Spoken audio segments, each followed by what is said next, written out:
Hello दोस्तों, जैसा कि इससे पहले की वीडियो में हम लोग 28 जनवरी 2023 को जो सीटेट का एग्जाम हुआ था उसमें हिंदी के जो क्वेश्चन पूछे गए थे उन क्वेश्चन को हम लोग सॉल्व कर चुके हैं। तो आज की इस वीडियो में 30 जनवरी 2023 को जो पेपर हुआ था सीटेट का उसमें हिंदी के जो क्वेश्चन पूछे गए थे उन सारे क्वेश्चन को हम लोग सॉल्व करेंगे। तो पहला क्वेश्चन आप लोग स्क्रीन पर देख पा रहे होंगे। स्टार्ट करते हैं। बच्चे के मस्तिष्क में विशेष भाषा अधिगम यंत्र जन्म से ही होता है, ये किसने कहा है? ऑप्शन ए दिया गया है चॉम्स्की, बी है स्किनर, सी है पियाजे, डी है वाइगोस्की। तो दोस्तों ये किसने कहा है? ये कहा है चॉम्स्की ने। तो ऑप्शन ए जो है ये करेक्ट आंसर होगा। इनके अनुसार जो है बच्चे के मस्तिष्क में विशेष भाषा अधिगम यंत्र जन्म से ही होता है। तो ऑप्शन ए इसका करेक्ट होगा। स्किनर की बात करें तो इनके अनुसार जो है बच्चों में भाषा का विकास अनुकरण और पुनर्बलन के परिणाम के रूप में होता है। तो यहाँ से भी अगर क्वेश्चन उठाए तो आप लोग कर लेंगे। नेक्स्ट क्वेश्चन देखेंगे। कक्षा में वाक् ध्वनियों की संरचना और क्रम को नियंत्रित करने वाले नियमों की बात की जा रही है। अध्यापिका किस बात पर बल दे रही है? ऑप्शन ए दिया गया है स्वरज्ञान, बी है अर्थग्राम, सी है वाक्य विन्यास और डी दिया गया है आकृति विज्ञान। जैसा कि क्वेश्चन में है कक्षा में वाक् ध्वनियों की संरचना और क्रम को नियंत्रित करने वाले नियमों की बात की जा रही है। अध्यापिका जो है किस बात पर बल दे रही है? तो ये स्वर ज्ञान पर बल दे रही है। ऑप्शन ए जो है इसका करेक्ट आंसर होगा। दोस्तों स्वर विज्ञान की अगर हम लोग बात करें यहाँ पे तो ये जो है भाषा विज्ञान की वह शाखा है जिसके अंतर्गत मानव द्वारा बोली जाने वाली ध्वनियों का अध्ययन किया जाता है। तो इसका करेक्ट आंसर ए होगा। नेक्स्ट क्वेश्चन देखेंगे। भाषा बच्चे के समग्र बौद्धिक विकास का सिर्फ एक पहलू है, यह कथन सीधे सीधे किससे संबंधित है? ऑप्शन ए दिया गया है चॉम्स्की, बी है स्किनर, सी है जीन पियाजे, यहाँ पे जो रहेगा जीन पियाजे, डी है वाइगोस्की। तो इसका जो करेक्ट आंसर है दोस्तों वो है जीन पियाजे। किसके द्वारा? अब भाषा बच्चे के समग्र बौद्धिक विकास का सिर्फ एक पहलू, ये कथन जो है सीधे सीधे किससे संबंधित है? तो ये जीन पियाजे से है। ऑप्शन सी जो है इसका करेक्ट आंसर होगा। नेक्स्ट क्वेश्चन आप लोग देख पा रहे होंगे। अनुकरण विधि का प्रयोग करने से संबंधित कौन सा क्रम सही है, ये आपको जो है बताना है। इसमें है प्रत्यक्ष बोध, अनुकरण, प्रतिपुष्टि, ड्रिल। बी दिया गया है प्रत्यक्ष बोध, अनुकरण, ड्रिल और प्रतिपुष्टि। सी दिया गया है प्रत्यक्ष बोध, ड्रिल, अनुकरण और प्रतिपुष्टि। डी दिया गया है प्रत्यक्ष बोध, प्रतिपुष्टि, ड्रिल और अनुकरण। तो यहाँ पे अनुकरण विधि का प्रयोग करने से संबंधित कौन सा क्रम सही है ये आपको बताना है। तो ये है प्रत्यक्ष बोध, अनुकरण, प्रतिपुष्टि, ड्रिल। ये जो है इसका करेक्ट आंसर हो, यही इसका क्रम जो है सही है। तो ऑप्शन ए जो है इसका करेक्ट हो जाएगा। नेक्स्ट क्वेश्चन देखेंगे। वाचन यानी बोलना किसका प्रकार्य है, ये आपको बताना है। ऑप्शन ए में दिया गया है दृश्य इंद्रिय, बी है भाषिक इंद्रिय और सी दिया गया है श्रवण इंद्रिय, डी दिया गया स्पर्श इंद्रिय।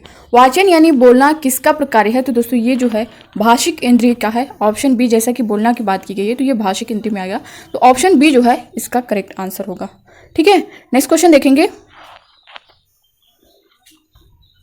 सार्वभौमिक व्याकरण की अवधारणा किससे संबंधित है, ये आपको बताना है। ऑप्शन ए दिया गया है स्किनर, बी है जीन पियाजे, सी है चॉम्स्की, डी है वाइगोस्की। सार्वभौमिक व्याकरण की अवधारणा किससे संबंधित है, ये आपको बताना है।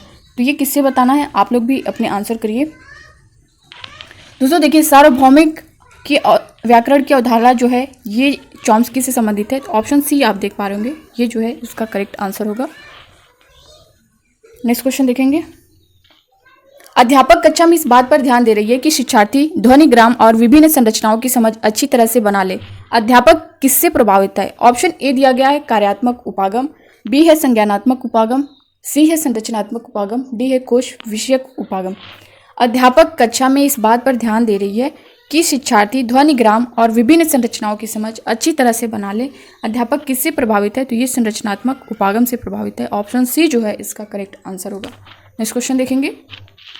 जब बच्चे शब्द हाव भाव के संयोजन के बाद दो शब्दीय वाक्यों जैसे माँ, जूता, दादी, साथ, मैं भी आदि वाक्य अभिव्यक्त करते हैं तो ये किसका उदाहरण है? ऑप्शन ए दिया गया है दो शब्दीय संक्षिप्त, बी है कूजन, सी है बबलाना, डी है रोना। तो दोस्तों देखिए, जब बच्चे शब्द हाव भाव के संयोजन के बाद दो शब्दीय वाक्यों जैसे माँ, जूता, दादी, साथ, मैं भी आदि वाक्य अभिव्यक्त करते हैं तो ये किसका उदाहरण है? ये है बबलाना का। तो ऑप्शन सी जो है इसका करेक्ट आंसर होगा, बबलाना। ठीक है। और दोस्तों ये सारे क्वेश्चन जैसा कि मैंने स्टार्टिंग में ही बताया कि ये 30 जनवरी 2023 को सारे क्वेश्चन पूछे गए हैं। तो आप सारे क्वेश्चन पर ध्यान दीजिएगा और ये क्वेश्चन बहुत इंपॉर्टेंट है, प्रीवियस ईयर क्वेश्चन सीटेट के लिए काफ़ी इंपॉर्टेंट होता है। तो अगर आप जो है सारा शिफ्ट का पेपर ही सॉल्व कर लेंगे, चाहे 2022 का पेपर हुआ या फिर 2021 का जो ऑनलाइन पेपर हुआ या ऑफलाइन जितने एग्ज़ाम हुए हैं, तो आपके लिए बहुत ही हेल्पफुल होगा। और अगर आप एग्ज़ाम में बैठते हैं एग्ज़ाम हॉल में, आपको ये नहीं लगेगा कि आपके सामने कोई नया क्वेश्चन है, आप आसानी से सारे क्वेश्चन को सॉल्व कर लेंगे। और बहुत से ऐसे क्वेश्चन हैं जो सेम टू सेम ऑप्शन के साथ जो है, सेम ऑप्शन के साथ जो है आपको देखने को मिलेंगे, उसमें कोई चेंज ही नहीं देखने को मिलेगा। तो अगला क्वेश्चन आप लोग स्क्रीन पर देख पा रहे होंगे। दोस्तों प्लीज़ वीडियो को ज़्यादा से ज़्यादा शेयर करिएगा, नए हो चैनल पे सब्सक्राइब कर लीजिएगा, बेल आइकन को प्रेस कर लीजिएगा ताकि सीटेट से रिलेटेड हर अपडेट, हर क्लास आपको टाइम पर मिले।